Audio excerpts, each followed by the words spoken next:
बाबा का ये बुलडोजर बरेली के उन दंगाइयों के घरों पर गरजा है जिन्होंने मुहर्रम की आड़ में हिंसा फैलाकर हिंदुओं के घरों को चुन चुन कर निशाना बनाया था।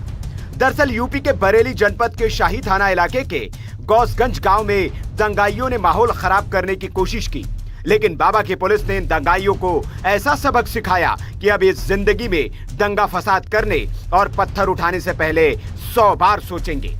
बाबा की पुलिस ने अब तक 37 दंगाइयों को गिरफ्तार किया है, जिनमें से 2 दंगाइयों को पुलिस ने मुठभेड़ के दौरान गोली मारकर गिरफ्तार किया। दंगाइयों की पुलिस ने घेराबंदी की तो दंगाइयों ने पुलिस पर फायरिंग कर दी, जिसमें पुलिसकर्मी को गोली लगने से बाल बाल बच गए। इसके बाद बचाव में पुलिस ने भी फायरिंग कर दी, जिसमें 2 दंगाइयों आलमगीर और नजाकत को गोली लगने के बाद गिरफ्तार कर लिया गया। दरअसल शाही थाना इलाके के गौसगंज में मुहर्रम के दिन ताजियों का जुलूस निकाला जा रहा था। इस दौरान मंदिर के पास ताजियादारों ने जोर जोर से ढोल बजाए, जिसका स्थानीय लोगों ने विरोध किया, जिस पर अगले दिन विशेष समुदाय के लोगों ने हिंदुओं के घरों पर हमला कर दिया, चिन्हित करके उन घरों पर पथराव किया, लाठी डंडों से हमला किया और फायरिंग की।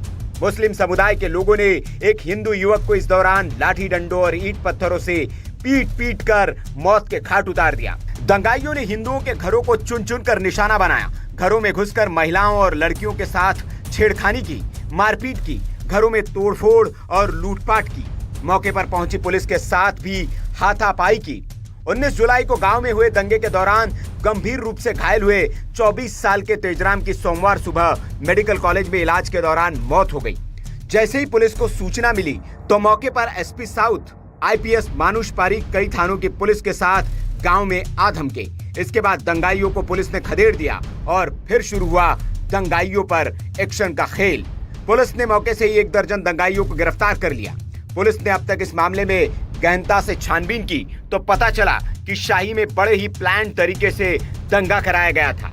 वहां पर पहले ही शाही थाना क्षेत्र के अलग अलग गांव से मुस्लिम समुदाय के लोगों को हथियार लेकर बुलाया गया था। इसके बाद प्लानिंग के तहत घरों पर हमला बोल दिया गया। गनीमत रही कि वक्त पर पुलिस पहुंच गई, वरना उस दिन पूरे गांव में मातम पसर गया होता। पुलिस के पहुंचते ही दंगाई भाग खड़े हुए।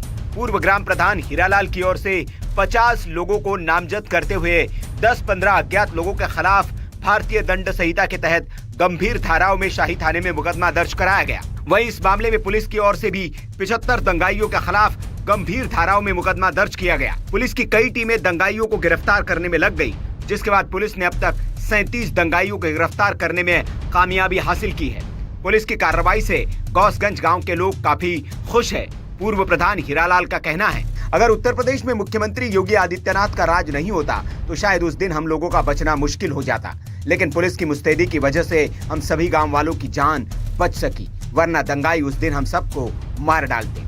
इधर आईपीएस अधिकारी एसपी साउथ मानुष पारीक ने कहा है, कानून व्यवस्था को कोई भी खराब करने का प्रयास करेगा तो उसको बख्शा नहीं जाएगा। शाही के गौसगंज में खुराफातियों ने माहौल बिगाड़ने की कोशिश की थी, लेकिन उसके बाद पुलिस की तरफ से की गई कार्रवाई अब नजीर बनेगी। अब तक 37 लोगों को गिरफ्तार किया जा चुका है और अब इन सभी पर एनएसए की कार्रवाई भी की जाएगी।